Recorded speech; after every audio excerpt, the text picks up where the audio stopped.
Is Christianity a faith of violence, or is it a faith of peace? This question unravels a massive tapestry of controversies that are intricately woven into the fabric of Christianity, a faith that has not only shaped the course of human history, but continues to resonate in the lives of people worldwide. To unravel the complex threads of Christianity, we must venture into its controversial heartlands, where passions ignite, debates rage, and perceptions are constantly challenged. Firstly, we have the contentious topic of gay marriage. The debate surrounding this issue often finds its roots within passages of Leviticus 18:22 and Romans 1:26-27. Some interpret these texts to condemn homosexuality, whereas others argue that these passages merely echo the cultural norms of their time and should not be considered a universal, eternal prohibition. Next, divisive issue of abortion billows into the scene. Is it merely a matter of personal choice, or does it contradict the biblical commandment, "Thou shalt not kill"? The battleground of this argument often within the interpretation of Exodus 20:13 and Jeremiah 1:5. We then move on to the question of women in leadership roles. Despite the pivotal roles women played in the early church, a question still lingers. Are women allowed to lead within the church today? Discussion often circles around the interpretations of 1 Timothy 2:12 and Galatians 3:28. Our exploration then takes us to the realm of spiritual gifts. From speaking in tongues to prophecy, these gifts are believed to empower believers. But are these gifts still in effect today, or were they unique to the early church? An understanding of their relevance in the present times can be found in the interpretation of 1 Corinthians 12. Baptism is another topic that incites controversy. Is it an essential step for salvation, or merely a symbolic act of faith? This debate often draws from interpretations of Matthew 3:13-17. And then, there's the question of politics from the pulpit. Should the church take a stance on political matters, or should it remain a neutral space? This is often examined with reference to Romans 13:1-7. Finally, we traverse the topic of alcohol. Is it permissible in moderation, or is absolute abstinence the righteous path? This can be explored with reference to Ephesians 5:18. However, the controversies don't end here. There are those who cast Christianity as a faith of violence and superstition. Critics accuse it of being polytheistic, homophobic, and bigoted, of pontificating, of abusing women's rights, and of promoting sectarianism. In the midst of these intense debates, it's crucial to remember that interpretation plays an enormous part. The context, cultural understanding, beliefs all sculpt our reading of the Bible and shape our understanding of Christianity. These are just a few of the controversies we will delve into today. But remember, every faith has its set of controversies. As we navigate these intricate subjects, let's endeavor to broaden our understanding and perspectives. Does hell genuinely exist? And if it does, what is its constitution? These queries have ignited intellectual disputes among theologians and believers throughout the centuries. Various readings of the Bible and interpretations suggest different perceptions of hell. One perspective envisions hell as a place of eternal punishment, often portrayed as a realm engulfed in fire.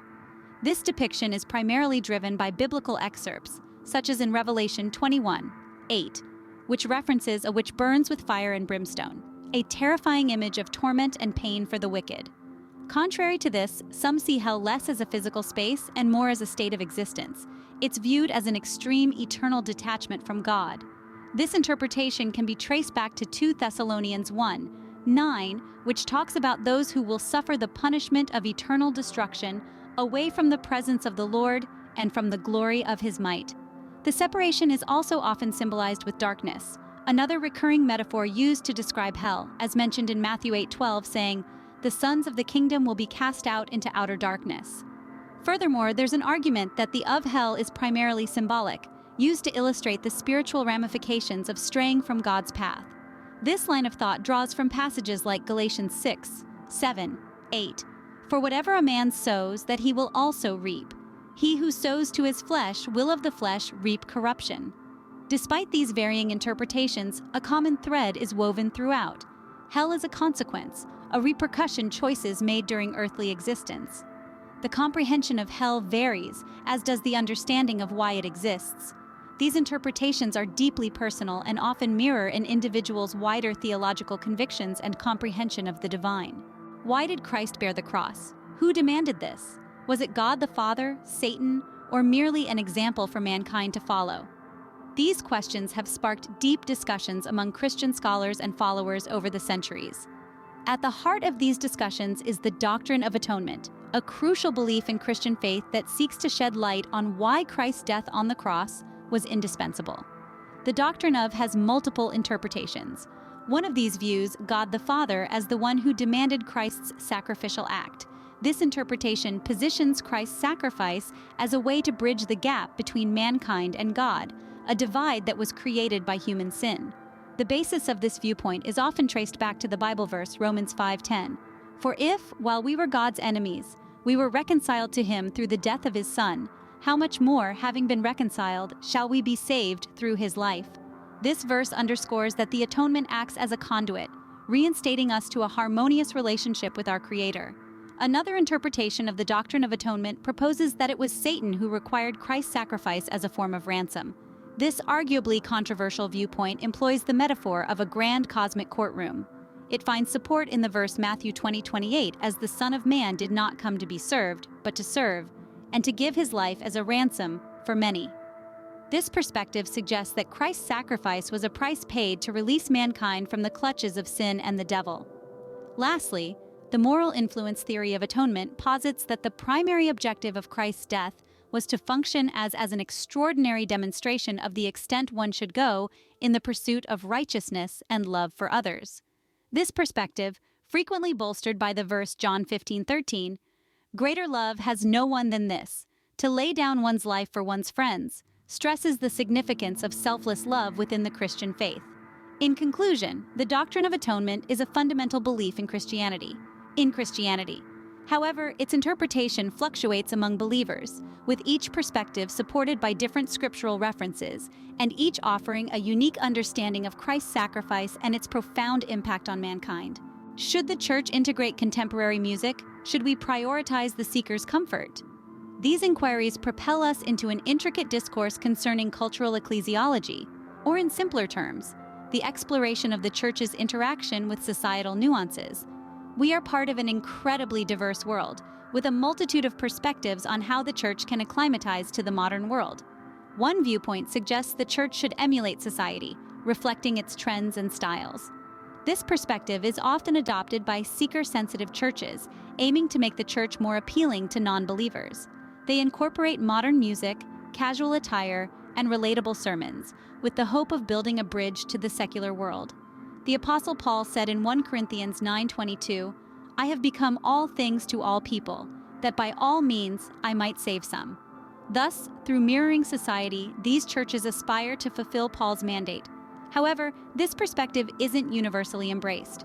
Numerous traditionalists posit that the Church should be a countercultural force, a beacon of stability amidst continually changing societal norms. Much like Jeremiah 6:16 says, "Stand by the roads and look, and ask for the ancient paths where the good way is, and walk in it, and find rest for your."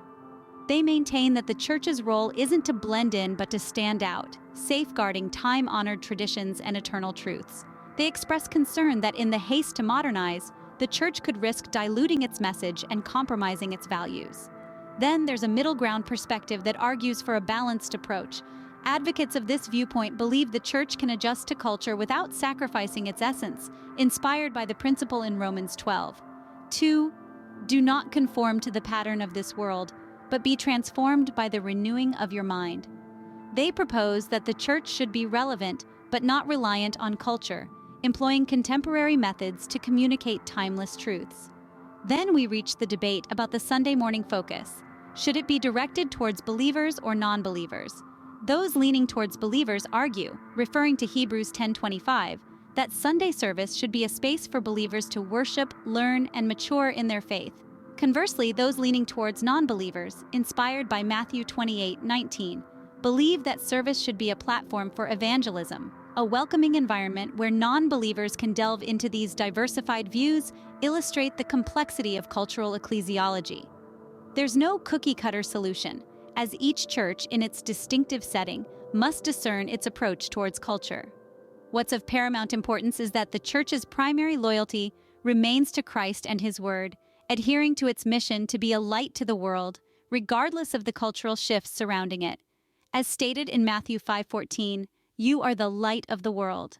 The role of the church in society is a topic of ongoing debate within Christianity. Indeed, as the world evolves, so too will the conversations about cultural ecclesiology. Does the Bible universally condemn homosexuality? Can a practicing homosexual be a Christian? These questions have sparked fervent discourse within Christian communities worldwide. Historically, many Christian denominations have pointed to specific passages from the Old Testament in their condemnation of homosexuality. Leviticus 18:22 and 20:13, for instance, have been quoted frequently. These verses explicitly state that a man must not lie with another man as with a woman, labeling it as an abomination. However, some modern scholars argue that these passages should be read within the framework of their historical and cultural setting. During these times, the survival of the tribe was of utmost importance, and thus, non-procreative sexual acts were viewed as threats to societal continuity. As we delve into the New Testament, there are passages like Romans 1:26, 27, 1 Corinthians 6, 9, 10, and 1 Timothy 1, 9, 10 that have often been used to condemn homosexuality. However, these verses also being revisited and re-examined. Some argue that the texts are actually addressing the exploitative sexual practices that were prevalent during the first century, such as pederasty, not consensual same-sex relationships as we understand them today.